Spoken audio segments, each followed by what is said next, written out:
Ted, I am totally done with being the Necromancer. Why? What happened? I thought you loved being evil with minions to do your every bidding. I do, but every town I go to, there's the mobs, the pitchforks, the torches. I can't even go to my favorite inn anymore. I'm forced to wipe out every town I go to. How's a Necromancer supposed to get a decent ale nowadays? Have you thought about hiding your undead minions? Oh, by the gods, Ted, you're a genius, but what am I supposed to do with 200 zombies? Well, let's discuss Necromancer. You've raised an army of undead minions. Now what?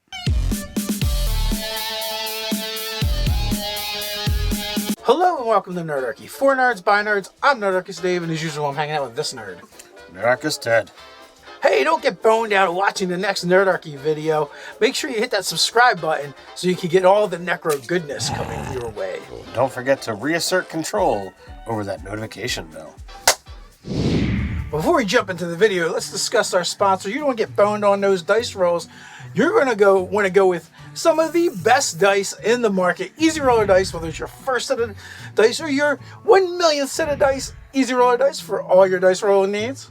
Indeed. As always, we have a one-time promo code down in the description that you can use to get a whopping 20% off on your first order of Easy Roller Dice. It's down in the description.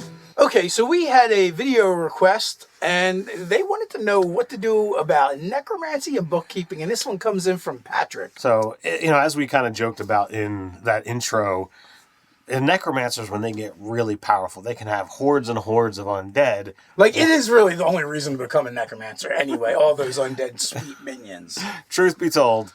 But what do you do with them? You joked about, like, oh my god, I can't go to an inn anymore because every time I roll into town with my horde of zombies, everybody freaks out and they try to kill me and I gotta add more to my horde. Necromancer problems, what are you gonna do? So really, the question is, so, you're a necromancer, you raise an army of undead, what do you do with them? So what I've done or seen done in the past, necromancer's not always been my go-to wizard school, but you just, tell them to stay outside of town while you go in and, mingle with the townsfolk, and, you might smell a little funny, but that's okay.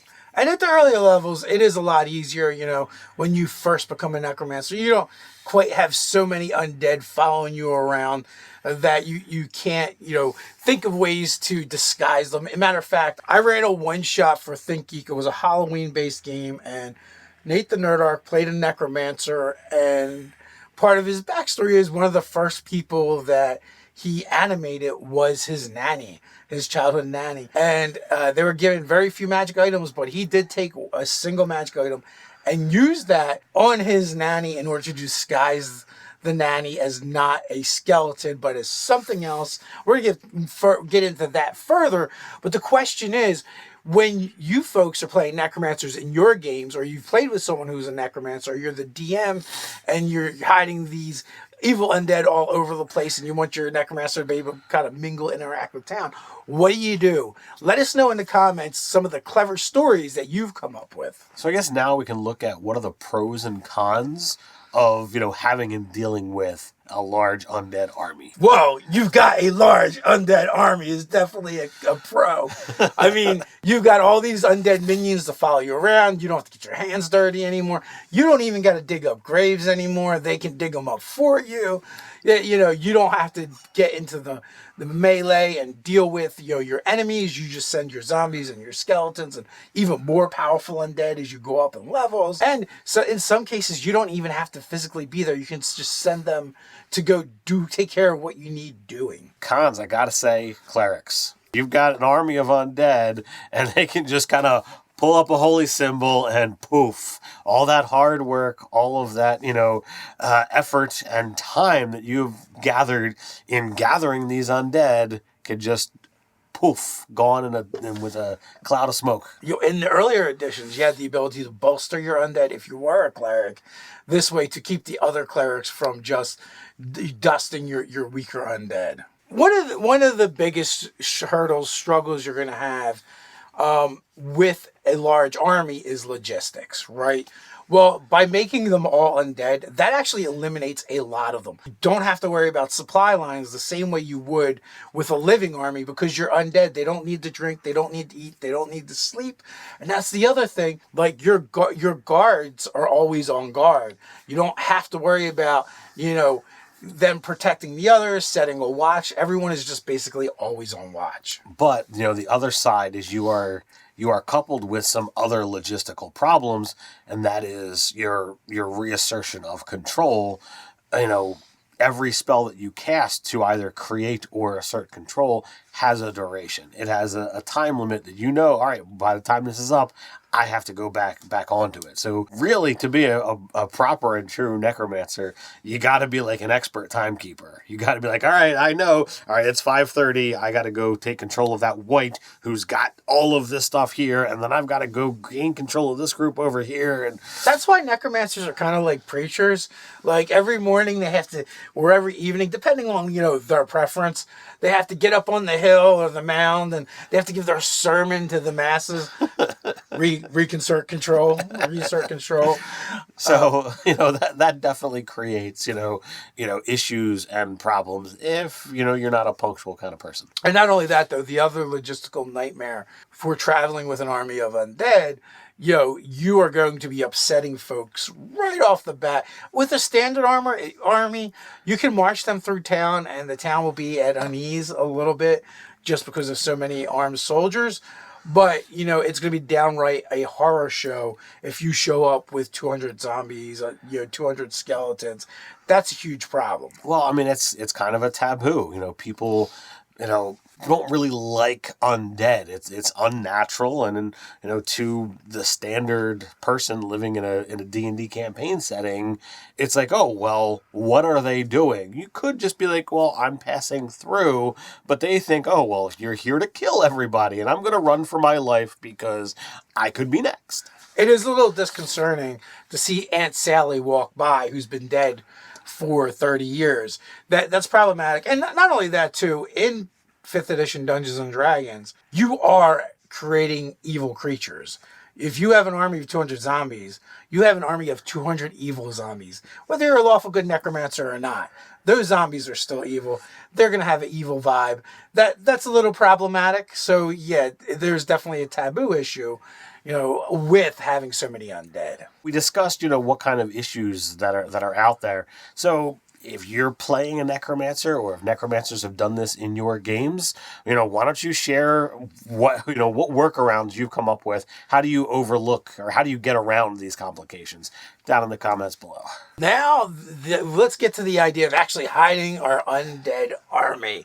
We have both practical and magical effects that we can use in order to, circumnavigate some of those troubles with logistics and taboos and the uppity townsfolk. All right, so for our practical things, we talked about, why not just hide it in a lake, hide it in a cave that's not too far from town, go around your towns with your undead minions while you go into town and get the things that you want. Yeah, you're leaving them to themselves for a little while. Maybe they need some alone time away from the boss. It's good for everybody, right? Now I feel like your lakes, ponds, and rivers are going to be your friends because they seem like easy places where you can just dump a bunch of bodies to have them hang out until you get back. You could do things like dress them, put them in armor, full helms, so people can't necessarily see what's going on. You might need a lot of perfume or cologne, in order to circumnavigate the zombie smell.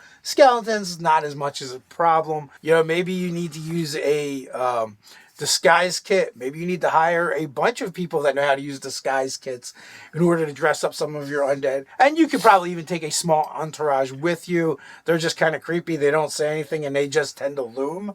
But you can get away with, I think, like one to three of those folks hanging out with you. But then there's a bunch of magical means we can also use in order to try and hide and disguise our undead army. All right, so there's a number of magical items. We already mentioned, or Dave already mentioned, the Hat of Disguise. You can put it on and voila, it does not require attunement. So you can just put on and make it look like whatever it is that you want to look. It'll be perfect for all of your undead. And then there's a number of items that are going to allow you to carry around undead without needing to actually have them walking around with you. Your bag of holding, your portable hole, these are going to be able to, you can just stuff them in there. You know, skeletons are not going to weigh a lot, so I would definitely put those in your bag of holding because it carries only so much weight. We did the math, and we think you can stuff about 25 skeletons into a bag of holding. Not bad. You get a couple bags of holding, just shake them out. There goes your troops. Or the portable hole is really nice. Just open it up. Your troops begin marching out. You can stack them in there like cords of firewood. Not a big deal. They're not going to mind. They don't care about comfort. They don't care about, being all smushed and cramped with their companions. So yeah, why not? Then there's also a mirror of life trapping. You can hold up to 12 creatures per mirror.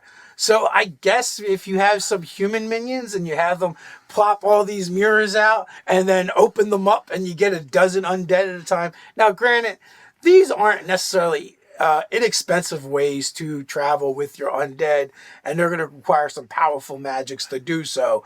But these are some ideas that we did come up with. And in addition to that, we also looked at a couple spells as well. So the first and foremost is seeming.